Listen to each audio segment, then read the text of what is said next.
Sa isang maliit at lumang barong-barong sa gilid ng barangay Malinis, nagigising si Willie Ramos bago pa sumikat ang araw. Tahimik siyang bumabangon. Naghihilamos sa malimig na tubig sa tapayan at agad na tinutulungan ang kanyang ina, si Aling Rosa. Tumutulong siya sa pagluluto ng lugaw na kanilang ibinibenta sa kanto. Kahit payat at medyo kupas na ang kanyang damit, ang bawat kilos ni Willie ay may disiplina. Isang kabutihang sanay niyang panatilihin mula pagkabata. "Anak, pasensya ka na ha. Ito lang muna ang makakain mo," sabi ni Aling Rosa. Iniaalok ang maliit na mangkok na puno ng lugaw at kaunting itlog. Ngumiti si Willie. Pinilit itago ang gutom. "Ang sarap po kahit konti lang, ma." Habang naglalakad papuntang paaralan, napapansin niya ang ibang bata. May malilinis na backpack, bagong sapatos, at kumikislap na relo sa pulso. Hindi siya naiinggit. Sanay na siyang lumakad ng tahimik sa kalsada. Ngunit sa puso niya ay mayroong munting pangarap na balang araw, hindi siya maiiwan sa ganitong buhay. Sa kabilang dulo ng lungsod, sa isang malaking bahay na may bakod at malinis na bakuran, abala si Lemuel Castro. May bagong uniforme siya, mamahaling relo, at 3 klase ng baon sa mesa. Ngunit kahit ganito karami ang material na bagay, may kakulangan sa kanyang puso. Hindi pinapansin ng kanyang magulang. Lumalaking spoiled si Lemuel, mayabang, at sanay na ang kanyang kapaligiran na pinapalibutan siya ng pagsunod sa kanyang kagustuhan. Pagdating sa paaralan, napansin ni Lemuel si Willie na naglalakad papasok ng classroom. Agad siyang nilapitan ng kanyang barkada at sabay na nagtawanan. "Uy, nandiyan na naman si Boy Kubas!" sigaw ni Lemuel. Napatingin naman si Willie. Tumigil sandali, pero hindi nagpakita ng galit. Tahimik siyang naglakad patungo sa upuan. Naramdaman niya ang pait sa dibdib, pero sinikap niyang manatiling kalmado. Hindi ito bago sa kanya. Araw-araw niyang nararanasan ang panlalait ni Lemuel. Mula sa lumang sapatos, sa baon, hanggang sa simpleng itsura. Habang nagsisimula ang klase, napansin ni Mr. Selva, ang kanilang guro, ang lungkot sa mga mata ni Willie. "Anak, may problema ba?" tanong niya sa mabuting paraan. Umiling lang si Willie. "Wala po, sir," sagot niya. Mahina ngunit matatag. Alam niyang kahit magsumbong siya, malabong mabago ang sitwasyon. Mas lalala pa ang panlilibak ni Lemuel kung mararamdaman niyang nadadala siya. Ang unang araw ng klase ay nagtapos na mayroong hindi natatapos na tensyon sa pagitan ng 2 bata. Si Willie, bagaman tahimik at mabait, ay unti-unting nararamdaman ang bigat ng mundo. Si Lemuel, sa kabilang banda, ay patuloy na lumalakas ang loob sa kapangyarihan at yaman na dala ng kanyang pamilya. Ngunit kahit magkaiba ang mundo nila, may isang bagay na kapwa hindi nila alam. Ang kanilang landas, gaano man kalayo ang pinagmulan, ay balang araw ay magkakatagpo at doon magsisimula ang pinakamalaking pagbabago sa buhay nila. Lumipas ang mga araw at hindi humupa ang pang-aapi ni Lemuel kay Willie.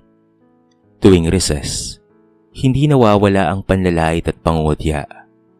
Minsan, tilalagyan ng bato ang bag ni Willie at ito ay tinutulak sa gilid ng hallway. Laging may kaakibat na tawa ang barkada ni Lemuel. Tila ba ang pang-aapi ay isang laro lamang. "Bakit naman ang bigat ng bag mo? Baka naman puno na ng basura yan, ha?" sigaw ni Lemuel sabay tawa. Tumango ang ilan sa mga kaklase, habang ang iba'y umiiling na parabang natatakot. Si Willie, tahimik at naglakad patungo sa kanyang upuan. Pinilit niyang huwag magpakita ng galit o lungkot, Sa likod ng kanyang bibig, may pilit ng ngiti. Isang ngiti para itago ang kirot sa kanyang puso. Pag-uwi sa kanilang barong-barong, sinalubong siya ng amoy na nilagang kamote. Si Mang Bert na kanyang ama, nakaupo sa bangko. Pilit na pinipigil ang kirot sa dibdib dahil sa sakit. "Kamusta ang pag-aaral mo, anak?" tanong nito. "Maayos naman po pa," sagot ni Willie, kahit alam niyang hindi ito buong katotohanan. Ayaw niyang dagdagan pa ang problema ng kanyang mga magulang. Sa kusina, tinitignan siya ni Aling Rosa. "May ginawa ba sa iyo ang mga kaklase mo, ha, anak?" tanong nito. May ingat at puno ng pangamba. Umiling si Willie. "Pagod lang po ako," sagot niya, halos hindi marinig. Alam niyang walang silbi ang magsumbong. Mas gugustuhin niyang tiisin na lamang ang sakit kesa makita ang pagkabahala sa mga magulang. Samantala, sa marangyang tahanan ng pamilya Castro, ibang klase ang problema. Si Lemuel, kahit may bagong sapatos, relo at mamahaling baon, ay nananatiling malungkot sa loob. Ang kanyang mga magulang ay laging abala sa trabaho at hindi nakakausap. Ang yaman ay hindi nakakapuno ng kakulangan sa pagmamahal, at yun marahil ang dahilan kung bakit lumalakas ang kanyang pangangailangan na i-downplay at insultuhin ng iba, lalong-lalo na si Willie. Isang araw, dumating sa classroom ang isang papel na nakasabit sa upuan ni Willie. May nakasulat dito na ang pinakamahirap sa klase, si Willie Ramos. Tumawa ang ilan sa paligid. Nilamig ang dibdib ni Willie. Napahawak siya sa kanyang lumang bag. Parang humigpit ang mundo sa kanyang dibdib. Ngunit sa kabila ng lahat, unti-unting nabuo ang isang pangako sa sarili. "Bahalang araw, babangon ako at hindi ako papayag na ang ganitong sakit ang magdikta ng buhay ko." Sa loob ng linggo, kumalat ang video ng pang-aapi sa cellphone ng ilang mga kaklase. Nakita ni Willie ang sarili niyang nahulog sa mat, nadumihan ng pagkain, habang nakangisi at nagtatawanan ng barkada ni Lemuel. Maraming beses siyang napahagulgol sa sarili, ngunit tahimik lang siya. Pinili niyang ilipat ang kirot sa determinasyon, isang apoy sa puso na unti-unting nagiging pangarap. Sa bahay, niyakap siya ng ina at sinabi, "Anak, kahit anong sabihin ng iba, ang totoong sukatan ng tao ay hindi kung ano ang meron siya. Ang sukatan ay kung papaano kang lumalaban sa buhay." Tumango si Willie. May luha sa mga mata, pero may ngiting nagpapahiwatig ng lakas ng loob. Hindi pa niya alam na ang apoy na iyon ang magtutulak sa kanya sa pinakamalaking tagumpay sa hinaharap. Isang tagumpay na magpapakita sa lahat, lalo na kay Lemuel, na ang tunay na yaman ay hindi nasusukat sa pera o material na bagay. Isang linggo bago ang karawan ng kaklase nilang si Jacob, kumalat ang balita sa paaralan. "Birthday party bukas. Ang venue, parang hotel." Excited ang karamihan, lalo na ang mga kabataang mayayaman. Ngunit tahimik lang si Willie. Hindi siya iniimbitahan, at alam niyang kung pupunta siya, ay magiging target ito ng panlilibak. Ngunit sa hindi inaasahan, lumapit si Lemuel. May ngiti sa mukha, pero may halong kasinungalingan. "Willie, sabi ni Jacob, invited ka raw. Special guest ka pa nga eh." Nagulat si Willie. Ako? Sigurado ka?" "Oo naman," sagot ni Lemuel sabay tingin sa kanyang barkada. "Diba guys?" Nagkasundo ang barkada sa pang-aasar. Sabay tawa. Naintindihan ni Willie kaagad na isa itong setup. Ngunit sa kabila ng kaba, may halong pag-asa na baka ito ang pagkakataon niyang makaramdam ng pagiging kabilang. Kaya tinanggap niya ang imbitasyon. Kinabukasan, nagpihis siya ng maayos. Isinuot niya ang polo na kupas na medyo lumiliit na sa kanya. Pinlansya ito ng paulit-ulit. Gumawa siya ng maliit na bookmark mula sa lumang karton bilang regalo. Hindi ito mahal, pero gawa sa puso. Lumakad siya ng 1 oras papunta sa clubhouse. Pagdating niya, Nakatayo ang mga kabataan, nakapormal. May makukulay na regalo sa kamay. Habang si Willie, tahimik lang, hawak ang bookmark habang nakatingin sa paligid. Biglang narinig ang mga tawa. Ay na yung kupas na gustong sumali sa party. Si Jacob, may halong pagtataka. At pagkatapos ay nagtanong, Willie, bakit nandito ka? Doon lumapit si Lemuel. Kunwari ay nagulat. Ay Jacob, di ba sabi mo invited siya? Hindi no, hindi ko alam na pupunta siya dito. Sagot ni Jacob, halatang hindi komportable. Tumawa ang barkada. Pumilit siguro, kaya nandito. Tignan niyo ang damit niya oh. Siguro mahirap lang yung pamilya niyan. Humarap si Willie sa cake table. Hawak ang bookmark. At sa isang hindi sinasadyang aksidente, natapunan siya ng icing. Tumawa ang lahat at kumuha ng video. Naiwan siyang malungkot sa sulok. Ramdam ang kirot at hiya na para bang hindi kayang tiisin. Sa pag-uwi niya, tahimik na umiiyak sa loob ng barong-barong. Pinipigilan ang luha para hindi makita ng kanyang mga magulang. Ipinangako niya sa sarili. Hindi ko hayaang ganito ang humawak sa buhay ko habang buhay. Balang araw, may paraan ako para magbago ang lahat. Doon nagsimula ang determinasyon ni Willie. Ang sugat at kababuyan na natamo niya. Hindi niya sinira ang puso niya sa galit. Ginawa niya itong inspirasyon. Gasolina ng pangarap at simula ng landas na magtutulak sa kanya sa tagumpay. Isang tagumpay na hindi lamang sa pamamagitan ng pera, kung hindi sa katatagan ng puso. Lumipas ang mga taon. Ang batang dating inaapi, si Willie, ay unti-unting humuhubog ng sarili sa pamamagitan ng edukasyon at sipag. Sa kabila ng kahirapan, hindi niya pinabayaan ang sarili. Naging working student siya. Nagtitinda ng maliit na pagkain tuwing umaga at nag-aaral ng mabuti para sa scholarship. Ang kanyang mga guro at kapitbahay ay nakakita ng dedikasyon sa batang ito, kaya tinulungan siyang makahanap ng oportunidad na magbago pa ang buhay. Samantala, si Lemuel ay nanatiling pabaya sa pag-aaral. Sa murang edad, sanay na siyang umaasa sa yaman ng pamilya. Ang kanyang mga magulang ay abala sa negosyo. Hindi na sila gaanong nagkakausap. Ang yaman na nasa paligid niya ay hindi nakapuno sa kakulangan ng atensyon at pagmamahal. Hindi nagtagal, napabayaan rin niya ang kanyang sarili sa eskwela at hindi na nakapagtapos. Sa paglipas ng mga panahon, bumagsak ang negosyo ng pamilya ni Lemuel dahil sa sunod-sunod na maling desisyon ng kanyang ama. Nawala ang bahay at yaman nila. Napilitang maghanap si Lemuel ng trabaho, ngunit wala siyang sapat na kakayahan. Napunta siya sa pagiging construction worker, isang trabahong hindi niya kailanman inisip noon na kanyang gagawin ngayon. Samantala, si Willie, sa kabila ng hirap na dinanas, ay hindi tumigil. Natapos niya ang kolehiyo sa scholarship. Natutunan ng disiplina at determinasyon. Nagtrabaho siya sa isang kumpanya bilang isang engineer at ipinakita ang kanyang husay at dedikasyon. Hindi nagtagal, nagkaroon siya ng oportunidad na magtayo ng sariling kumpanya. Ito ay ang Ramos Builders and Development.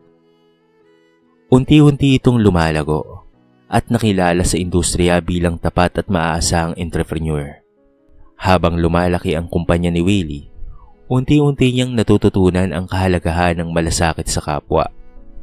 Sa bawat proyekto, tinutulungan niya ang mahihirap na komunidad, nagbibigay ng trabaho at suporta sa mga nangangailangan. Ang binatang minsang inapi, ngayon ay may kakayanang baguhin ang buhay ng iba. Samantala, si Lemuel ay natuto rin sa kabiguan. Ang pagiging construction worker ay nagturo sa kanya ng disiplina at pagpapakumbaba. Unti-unti niyang naalala ang mga pagkakamaling nagawa niya noon at nagpas siyang magsikap ng tunay. Hindi niya na inalipusta ang iba at unti-unti niyang natutunang pahalagahan ng bawat oportunidad, gaano man ito kaliit. Ang dalawang magkabilang landas ay patuloy na gumagalaw.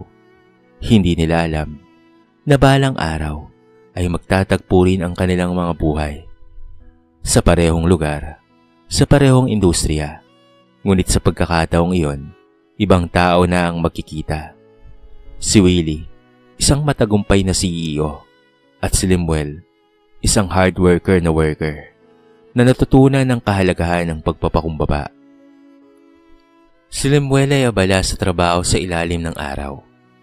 Humahakbang sa mabatong daan ng construction site. May mabigat na helmet sa ulo at pawis sa noo. Hindi niya inakala noon na isang araw, ganito ang magiging buhay niya. Minsan, nakikita niya ang sarili sa salamin ng opisina ng site office. Isang ordinaryong construction worker.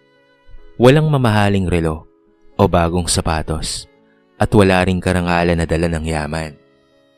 Sa kabilang banda, si Willie ay abala sa kanyang opisina bilang CEO ng Ramos Builders. Tinitignan niya ang blueprint ng bagong proyekto. Nakikipag-meeting sa mga site engineer at pinapalakad ang kumpanya na unti-unting lumalawak sa lungsod. Ang binatang mahirap na dati inaapi, ngayon ay may kapangyarihan at kakayana, hindi lamang sa negosyo, kung hindi sa pagbibigay ng oportunidad sa iba. Isang araw, ipinatawag ang lahat ng construction workers sa site para makilala ang bagong may-ari ng kumpanya. May kaba si Lemuel. Narinig niya ang pangalan ng CEO mula sa supervisor.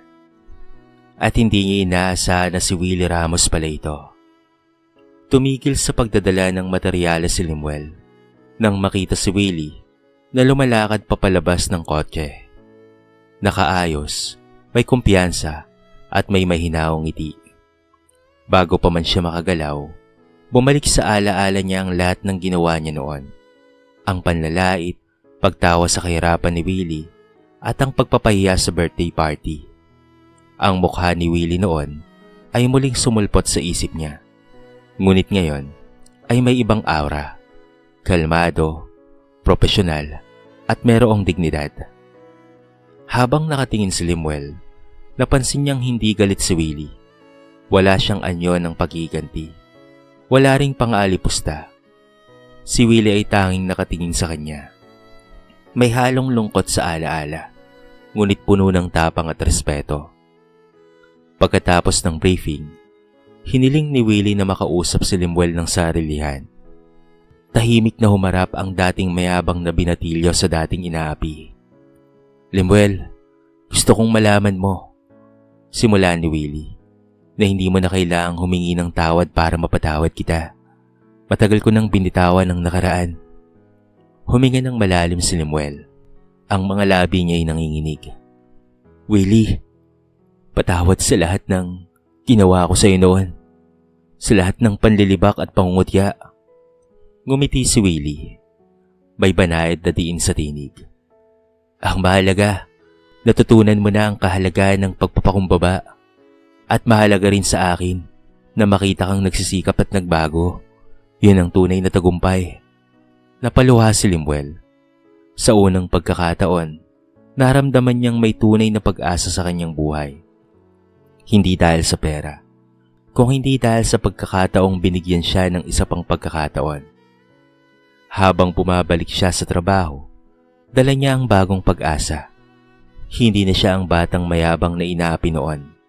Ngayon, natutunan niyang ang respeto at sipag ang siyang tunay na yaman. At ang tunay na tagumpay ay hindi sa kung saan ka nagmula, kung hindi sa kung papaano mong inaalagaan at itinutuwid ang bawat sugat ng nakaraan. Makalipas ang ilang buwan mula sa kanilang muling pagkikita, unti-unti nang nagbago si Lemuel. Ang dating mayabang at pabaya, ngayon ay masipag, tapat sa trabaho, at may pagpapakumbaba. Hindi na siya nanliliit ng iba at ramdam ng kanyang mga katrabaho ang pagbabago sa kanyang ugali. Sa tuwing may bagong proyekto, masigasig siyang natututo sa bawat hakbang at lagi niyang iniisip ang mga payo ni Willie. Ang tagumpay ay hindi nasusukat sa pera o estado, kung hindi sa puso at gawa mo sa kapwa. Si Willie, sa kabila ng nakaraan, ay patuloy na nagpapakita ng malasakit. Hindi niya ginamit ang nakaraan para maghiganti o manakit ng damdamin ni Lemuel. Sa halip, binigyan niya ito ng oportunidad, training, at guidance sa kumpanya. Ang kanyang layunin ay hindi lamang negosyo, kung hindi ang maging inspirasyon sa lahat ng empleyado, lalo na sa mga nakaranas ng kabiguan at pang-api na tulad ni Lemuel dati. Isang araw, isinagawa ng Ramos Builders ang isang outreach program para sa mga may hirap na estudyante sa lungsod. Nagbigay sila ng school supplies, tulong pinansyal, at libreng seminar patungkol sa pangarap at disiplina sa buhay. Si Lemuel, ngayon ay isa ng modelo ng pagbabago, ang nangunguna sa pamamahagi ng tulong at pakikipag-usap sa mga kabataan. Habang nakatingin si Willie sa mga batang masayang tumatanggap ng tulong, napansin niya ang liwanag sa mga mata ng bawat isa. Naalala niya ang sariling hirap at kahirapang dinanas niya noon at kung papaano niyang tiniis ang bawat kirot upang makarating sa punto na ito. Huminga siya ng malalim at ngumiti. Ang tunay na yaman, bulong niya sa sarili, ay hindi sa pamamagitan ng pera o material na bagay. Ang tunay na tagumpay ay ang kakayahang magpatawad, magbago, at tumulong sa kapwa. Sa pagtatapos ng programa, nagkasama sina Willie at Lemuel sa gitna ng mga bata. Nagpalitan sila ng simpleng ngiti, walang hiyaya, walang galit, puro respeto at bagong simula. Ang dating binatilyo na inaapi-api at ang dating mayabang na binata ay parehong natutunang may halaga ang bawat karanasan sa buhay. Bago umalis, humarap si Willie sa mga empleyado at sa mga batang benepisyaryo ng outreach. Alam nyo, sabi niya, ang tagumpay at yaman ay hindi nasusukat sa kung saan ka nagmula. Ang sukatan ay kung papaano mong itutuwid ang bawat sugat ng kahapon, kung papaano kang bumangon sa bawat pagkabigo, at kung papaano mong nagagamit ang iyong lakas upang magbigay ng pag-asa sa iba. Tahimik na nakinig ang lahat, ang mga katrabaho, mga bata, at si Lemuel ay ramdam ang bigat sa kanyang salita. Isang simpleng katotohanan na kahit gaano man kahirap ang nakaraan, may pagkakataong palaging magsisimula muli. Sa huling sandali, napatingin si Willie sa paligid. Sa ngiti ng mga bata, sa masisipag na empleyado, at sa binagong puso ni Lemuel, alam niya sa kanyang sarili. Nagawa niyang magbago, hindi lang ang sarili, kung hindi pati ang iba. At yon ang pinakadakilang tagumpay na pwede niyang makamit. Tunay nga na hindi nasusukat ang pag-angat sa buhay kung saan ka galing, kung hindi sa kung papaano mong ituwid ang bawat sugat ng kahapon. At sa kwentong ito, ay talaga namang napakarami nating mapupulot na aral. Ang tunay na yaman ay nasa puso, hindi sa pera. Kahit gaano karami ang material na bagay, kung walang kabutihan, respeto at malasakit sa kapwa, hindi ito tunay na yaman. Si Willie, bagaman mahirap noong bata pa, ay may mabuting puso na nagdala sa kanya sa tagumpay. Ang kahirapan at pang-aapi ay hindi hadlang sa tagumpay. Ang hirap at kabiguan ay pwedeng maging inspirasyon upang ikaw ay magsikap. Ipinakita ni Willie na sa pamamagitan ng tiyaga at sipag ay pwedeng makamit ang pangarap. At ang pagpapatawad ay isang lakas, hindi ito kahinaan. Katulad na lamang ni Willie, hindi siya nagpakita ng galit kay Lemuel. Pagkos pinatawad niya ito at tinulungan, pinakita nito na ang kakayahang magpatawad ay nagbibigay ng kapayapaan at tunay na tagumpay. At ang pagpapakumbaba at pagbabago ay susi sa ikabubuti. Si Lemuel ay natuto mula sa pagkabigo at hirap. Ang pagiging humble at ang pagsisikap na baguhin ang sarili ang siyang nagdala sa kanya sa mas mabuting landas. Ang kabutihang ibinibigay mo ay bumabalik rin sa iyo. Ang tulong at malasakit ni Willie sa kapwa ay hindi lamang nakatulong sa ibang tao, kung hindi nagpatibay rin sa kanyang karakter at pati na rin sa kanyang reputasyon bilang leader at pagiging tao. At ang panghuli, hindi nasusukat ang tagumpay sa kung saan ka nagmula, kung hindi sa kung papaano mong hinaharap ang nakaraan. Ang kwento ay nagpapakita na ang kahirapan o kayamanan sa simula ng buhay ay hindi permanente. Mas mahalaga kung papaano mong itinuwid at ginagamit ang karanasan mo para sa mabuting bagay. Dito na po nagtatapos ang ating maiksing kwento sa araw na ito. Sana po ay nagustuhan nyo at sana po ay kinapulutan nyo ng maraming aral. Kayo mga kabarangay, anong masasabi nyo sa ating kwento? I-comment nyo naman po sa baba ang inyong mga reaksyon at babasahin natin ang lahat ng yan. I-comment nyo na rin kung taga saan kayo para naman malaman ko kung hanggang saan nakaabot ang video na ito. Paki-like and share na rin po ang ating kwento para mapakinggan rin ng iba. At kung bago ka pa lamang sa ating channel, baka naman pwedeng pakihit ang subscribe button at bell notification button para palagi kang updated sa mga bago nating upload na katulad nito. So paano mga kabarangay? Hanggang sa muli, thank you so much and peace out!